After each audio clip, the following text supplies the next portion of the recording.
welcome to our listeners. This is our very first attempt at creating something quite special. I've got two fantastic colleagues with me, and I want to do a couple of things. One, introduce them, but more so talk about a little bit about why on earth are we thinking of starting such a podcast. Why on earth are we thinking of doing I've had some very weird looks about this. Should we start with introductions? Why not? So, my name is Dr. Amit Paik. I'm a GP based in Carlisle. Various other hats, including emergency, pre-hospital care, as well as education and training. I've got to my right, Timmy. My name is Paul Day. I am a comms person, basically, in the NHS. I've been in the NHS doing comms for about 10 years now. So they just needed me to plug in the wires. So I'm your non-clinical representation on this here podcast. We needed balance. Yeah, so I can say, what are you on about? What's going on? I'm the wire man, technical person, and just to keep them on track if they start going too far off the beaten track. Absolutely. And to my left... Yeah, so morning and welcome to the podcast. My name's Robert. I'm Dr. Robert Westgate. I'm a GP in Carlisle. Yeah, I've got a bit of a background in... I trained in North Cumbria, did early doctor's jobs in North Cumbria, and have been working in Carlisle for the past 25 years or so. Still enjoy being a GP. Love meeting patients, enjoy working with colleagues, and I've got a role in our local GP leadership to try and help shape general practice to be what we want it to be and to protect it for the future. I couldn't put it better. That's nice. That's good. I'm going to come with the biggest elephant in the room question before we start. I can't see my GP, yet you two are on here doing a podcast. Who's this for? And why is it important? I know. We've had this thought for months, even years, about creating something. Effectively, we as members of primary care, this isn't just for GPs. I want to be open, honest, that anyone within primary care is welcome. We encourage our listeners to be as broad as can be. But effectively, this is us sitting down and having some discussions, conversations, and sharing some of the good practice we've got across North Cumbria in primary care. In addition to that, we're really hoping to bring on individuals with some expertise in primary care. So I've already got a queue, literally, of people keen to join us and share about their experiences, their learning, but more importantly, share some of those bits of learning with our listeners. So this not only becomes a bit of CPD, but also an opportunity of learning what goes on across North Cumbria. So that's our game.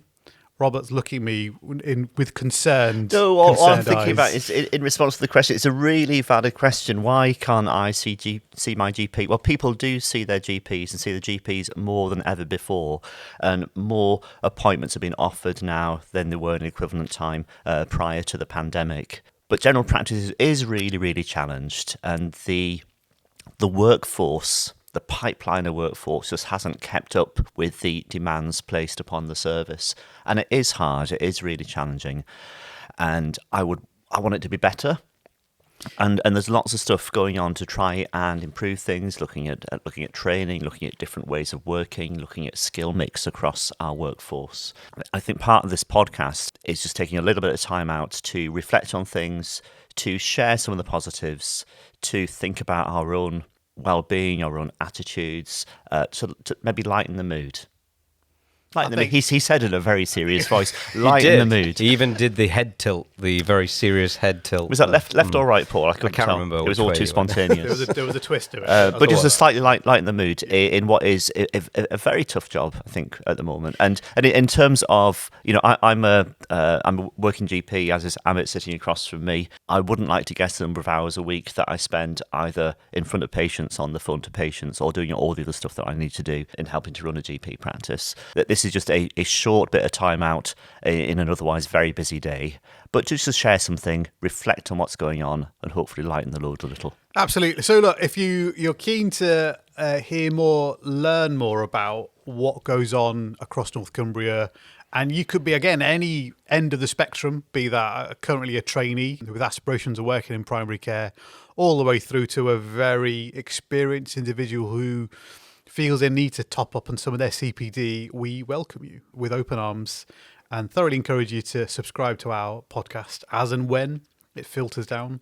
So what kind of topics are you going to do? So we've got a couple of colleagues who've got specialist interests who work in primary care. So we've got interest from palliative care, ophthalmology, and emergency medicine. As a little bit of a taster. And they're separate subjects, aren't they? Absolutely, Yeah. that isn't one show. That's a hell of a show. Because that's one condition if you're struggling with that lot. Depends what you get in clinic and what's on the shopping list for your patient. Are you going to bring the inspiration as well? Absolutely, yeah. And I think it's about just drawing out some of those experiences, some of that bits of learning, because actually we're all very busy colleagues and clinicians, aren't we? And actually, if we can take away from this anything that we feel as though will help us in our own practice, there's something in that. And I'm hoping that we had a bit of humour. I'm hoping we had a bit of a laugh with it all and share some of the good sides, because actually Robert's right, it's pretty busy. And actually, if you're not supported or you don't have the opportunity to see the funny side, if there is one at the moment, of what's going on and how we can support each other, I think we are in trouble, aren't we? So it's like shared therapy as well with your colleagues. I mean, you can go down that route if you like, but yeah, anyone who's listening to this who feels they want to come on even and share some of their experiences, or great, I've got a great idea, I want to share it to the world. You know what? Come on, email us. I think Paul, you'll put something on our. We'll put something on the feed. Yeah. That's it. And then feel free to let us know. I'm very happy to get people on, share conversations, build a bit of a community via this system. And I'm hoping, dare I say it, beyond North Cumbria, there might even be a bit of interest out there. So everyone is very welcome. Can we also look at getting Taylor Swift on here as well, or is that just my own? We could work towards seismic. Thank you. Yeah. Thanks, Robert. So that's what I was asking. Working towards, yeah. Let's absolutely cover the widest spectrum possible with it all. But no, very much welcome everyone on board. I hope this gives you a bit of a flavour about the chaos and the collateral damage we will probably cause along the way. But no, excited. Let's see where this goes and see if we can share some thoughts for the future. So, Ahmed, what's the optimum length for a podcast, would you say, to maintain interest and not distract or take too much time out of someone's busy day? We've cut our initial edit down from 2 hours to Did we? I'll look at Paul slightly concerned. I am. So this leads us nicely, Robert. Thank you very much, to the name of this podcast, the 20-minute clinic. I suggested calling it the double appointment. Yeah.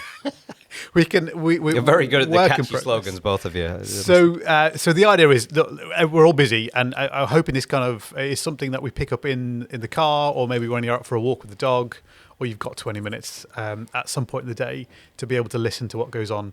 We didn't want to make this onerous. We didn't want to make hours and hours and hours of podcast, partly because Paul would kill us with editing.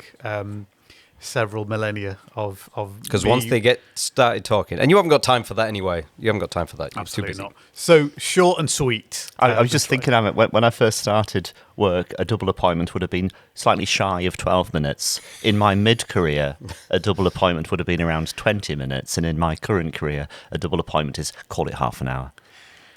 Well, it's a scary world we live in, but it just shows actually the complexity of what we deal with, isn't Absolutely. it? And that's where I was leading with it, really, just that the complexity of the day job has changed. It's morphed significantly across the past 20 years as people live more complex lives, as primary care is more placed to support people with more complex stuff going on, multiple long-term conditions, all those sorts of things, plus all of the fallout from other bits of services that kind of land on our doorstep and we feel obliged to sort out. Whether we should or shouldn't is another issue. But yeah. Our workload is huge, and it's not just about the acute emergency stuff coming up on our same-day emergencies.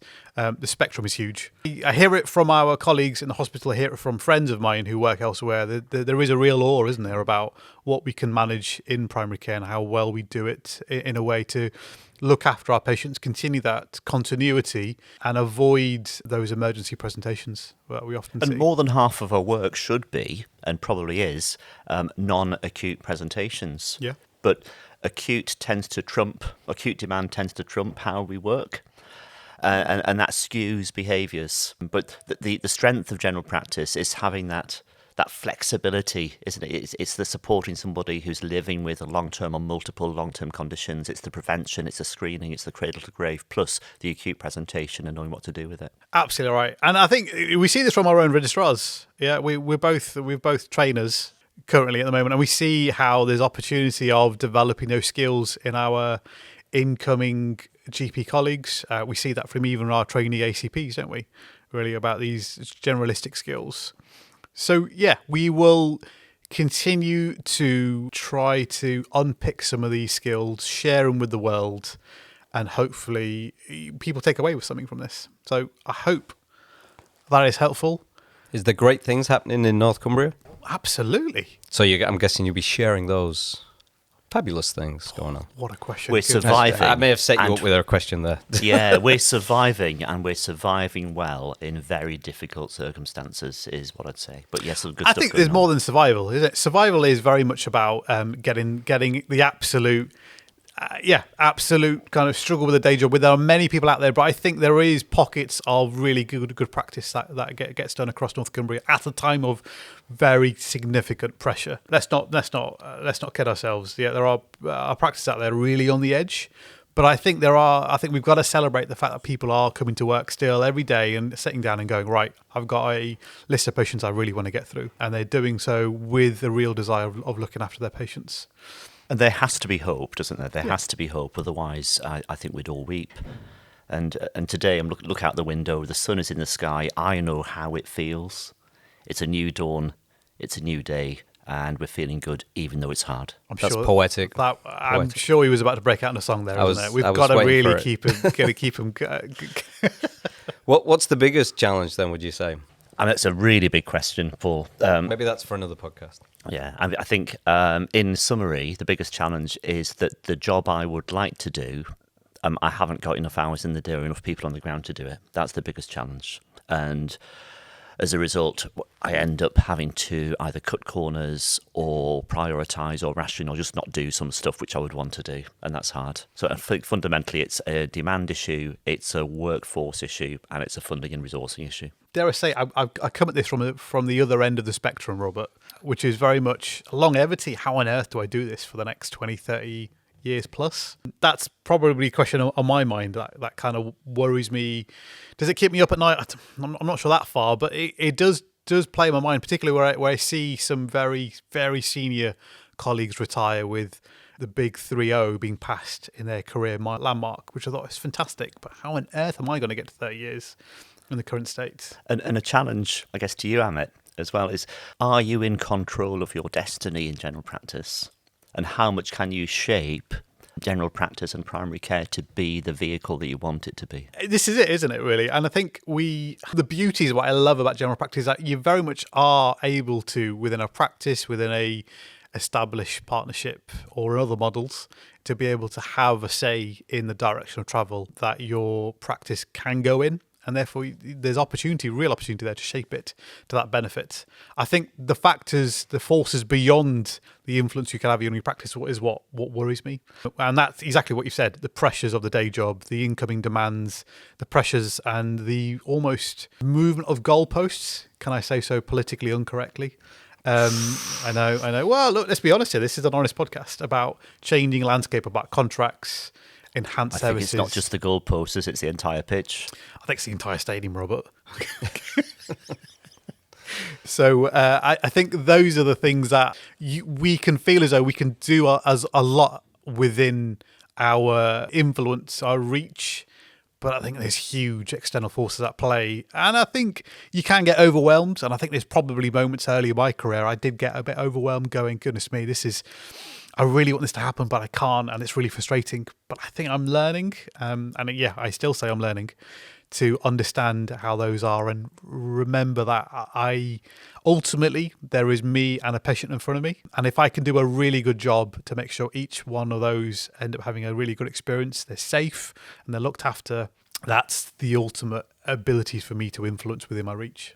I think one of the really powerful things within general practice is just the principle of relationship, and that's relationship with yourself, with colleagues, with patients, and how that plays out in practice. And I think that's just absolutely fundamental to how we work, be it demonstrating kindness, setting boundaries, setting rules, etc. But yeah, the relational aspect of general practice is pretty unique to general practice. That sort of cradle to grave aspect, that seeing people, walking with people through their illnesses, through their life journeys, etc., and being part of that. And that's really unique and something that we should sort of preserve.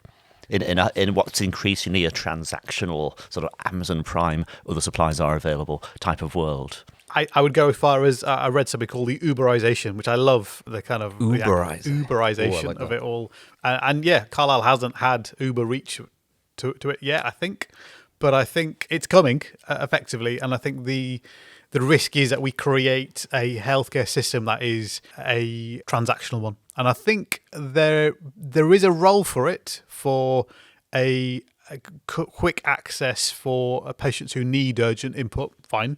But I think exactly what you said, Robert, there is something about the relationship that you create with patients and the communities, full stop. And I think, yeah, primary care, despite being very much on its knees and being pushed harder than ever, we should really still fight for this stuff and make sure we keep supporting our colleagues, keep supporting our practices and patients. Because if we don't support each other and protect our practices, then it all falls down. Absolutely. And that's really important. So how does this podcast help with that? How do we support them? So I think this is us to take time out and I almost reflect on what's our direction of travel, what we are, where we're going, share some of the good practice that we've seen across North Cumbria and some of the great stories we've seen. This has to be a positive podcast at a time when we really are pushed at the moment.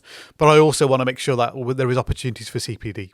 All right, you're not coming on and hearing a couple of blokes just chat away about how bad things are. You know what? We need to be honest, and actually, we're not going to be able to sit here and be open and honest if we hide from that.